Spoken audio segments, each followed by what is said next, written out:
Setelah 5 tahun terbakar oleh api rindu yang terus berkobar, akhirnya Hosti Kudus sendiri yang keluar dari tabernakel, melayang-layang di atas kepala Imelda.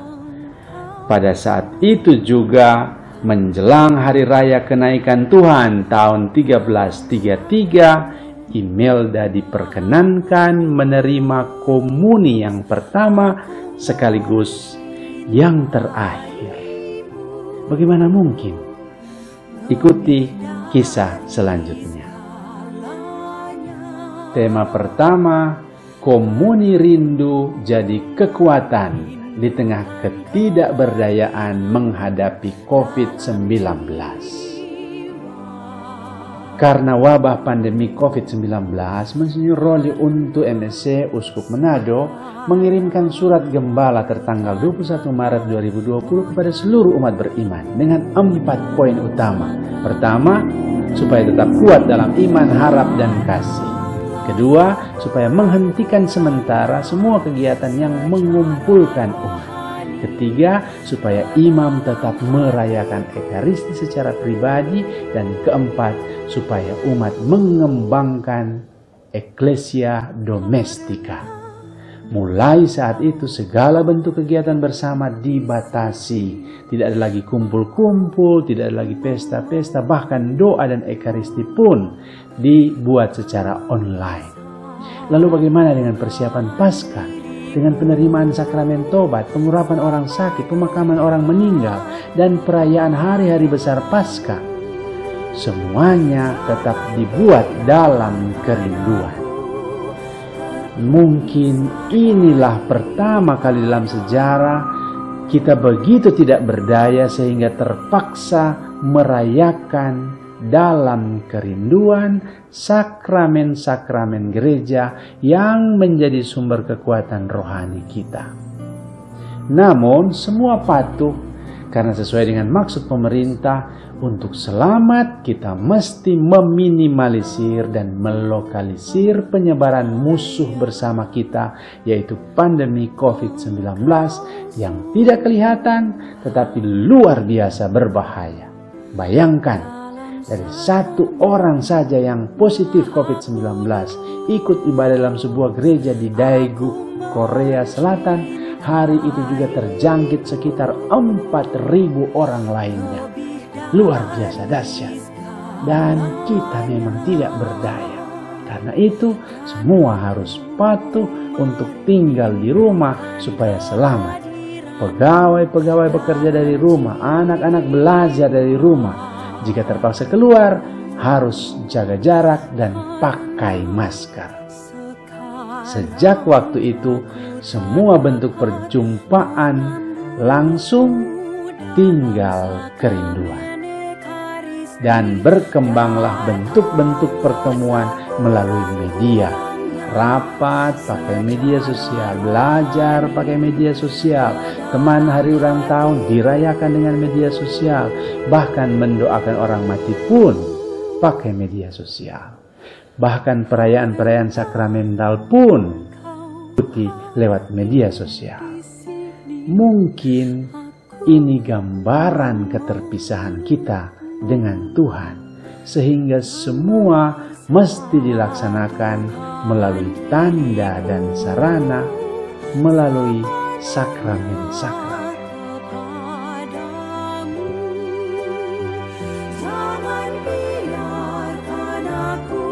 Kerinduan yang mendalam untuk berjumpa dengan Tuhan dialami oleh Imelda kecil yang lahir di Bologna, Italia tahun 1322. Dia begitu rindu bisa bersatu dengan Yesus dalam sakramen Ekaristi. Dia begitu rindu supaya jarak terhapus dan dia diperkenankan menerima komuni suci. Maka pada perayaan hari ulang tahunnya yang kelima, ia minta satu hadiah istimewa, diperkenankan menerima komuni suci.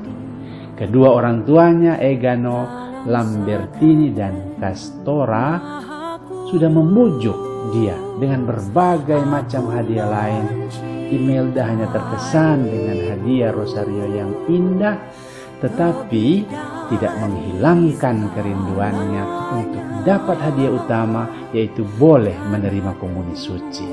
Sayang sekali, pastor paroki tidak mengizinkannya dan Imelda kecil harus menunggu sampai usia 14 tahun sesuai dengan aturan waktu itu. Namun, haruskah jaga jarak terus dengan Tuhan sampai usia 14 tahun? Masih 9 tahun lagi. Keluh Imelda dalam hati. Imelda kecil tidak putus asa, tidak habis akal. Ia minta bantuan teman rohaninya, 2 orang kudus, Santo Tarsisius dan Santa Agnes, yang sudah dikenalnya kendati dia masih kecil. Setiap hari Imelda berdoa mohon bantuan orang kudus yang sudah di surga ini supaya membujuk Tuhan menghapus jarak itu dan Imelda boleh mengalami kesatuan mesra dalam Ekaristi Kudus. Sayang, kerinduannya tidak kunjung terkabul sampai usia 9 tahun. Maka Imelda cari akal lain. Ia minta masuk biara Santo Dominikus yang sangat dikaguminya. Pikirnya dengan masuk biara ia akan segera dapat menerima komuni kudus. Dan Imelda membayangkan betapa bahagianya kalau nanti bisa bersatu dengan Yesus dalam komuni kudus itu.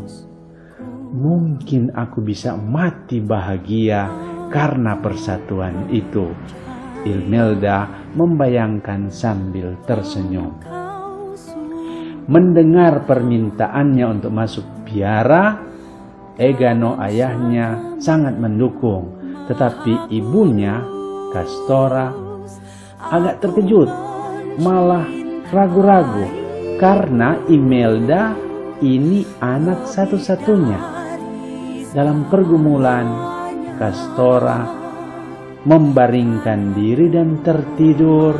Dalam tidurnya, dia bermimpi Santo Dominikus sendiri yang datang menyambut Imelda di depan pintu gerbang biara bersama para suster. Sang ibu terbangun dan dia ingat lagi saat-saat sulit waktu melahirkan Imelda dulu. Waktu itu pun ibu bermimpi Santo Dominikus datang memberkati bayi Imelda dan mengatakan bahwa Imelda akan menjadi orang besar dalam biara Santo Dominikus. Demikian, Ibu Castora tidak bisa lagi menghalangi Imelda. Imelda menjadi calon suster Dominikan dalam usianya yang masih muda, 9 tahun. Sudah 2 tahun dalam biara, tapi jaga jarak belum terhapuskan juga. Komuni pertama belum bisa diterima. Ia mengeluh kepada Tuhan dan mohon bantuan 2 sahabat surgawinya, Santo Tarsisius dan Santa Agnes. Dan apa yang terjadi?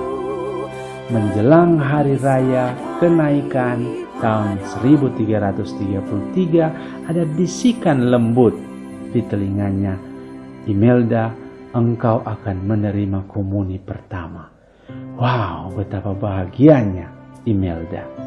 Namun, tidak ada satu suster pun yang datang mengatakan bahwa dia harus mengadakan persiapan, bahwa harus membuat pengakuan dosa. Pastor biara pun tidak pernah menjumpainya. Imelda mulai ragu, mungkinkah ini halusinasinya saja? Tapi semakin dekat perayaan kenaikan Tuhan, semakin jelas suara itu. Sampai tiba pada perayaan Ekaristi dimulai. Imelda memutuskan untuk ambil tempat paling depan. Pikirnya supaya gampang berdiri jika ia dipanggil. Tapi aneh lagi, sampai misa selesai, ia tidak pernah dipanggil dan dia tidak diperkenankan untuk komuni pertama. Kendati demikian, hatinya terus dipenuhi dengan sukacita. Semua suster sudah keluar kapel, Imelda sendiri berlutut di depan tabernakel. Tiba-tiba tampak pintu tabernakel terbuka dan sakramen suci bersinar indah melayang-layang di atas kepala Imelda. Hal ini dilihat oleh kostor yang masih ada dalam kapel. Apa yang jadi? Dia langsung berlari memanggil pastor kapelan dan minta supaya pastor menyaksikan apa yang terjadi. Para suster juga berbondong-bondong melihat apa yang terjadi, dan benar ada sakramen suci di atas kepala Imelda kecil ini.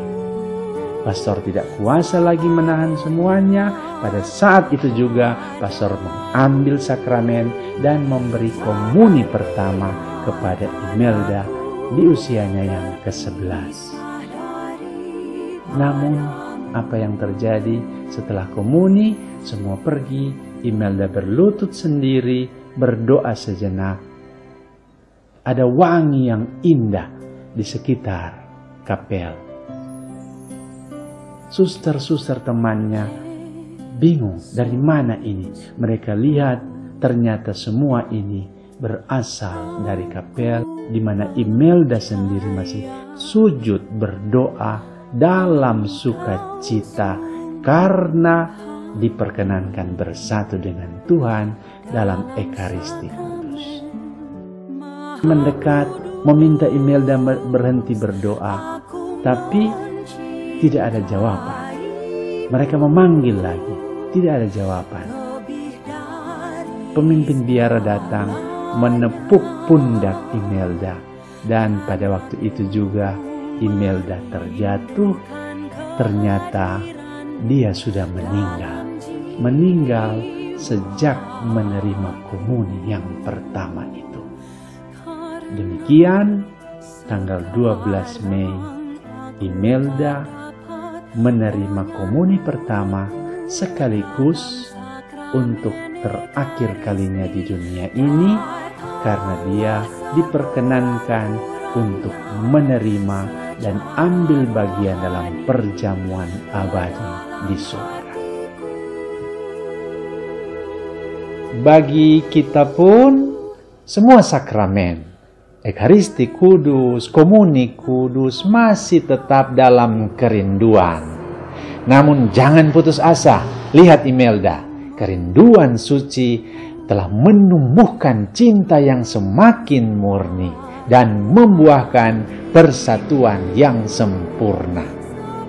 Mari kita pupuk terus kerinduan suci ini sambil setia menjaga jarak sampai COVID-19 tuntas didepak. Lalu kita bertemu kembali dengan cinta yang semakin murni dalam ikatan persatuan yang abadi.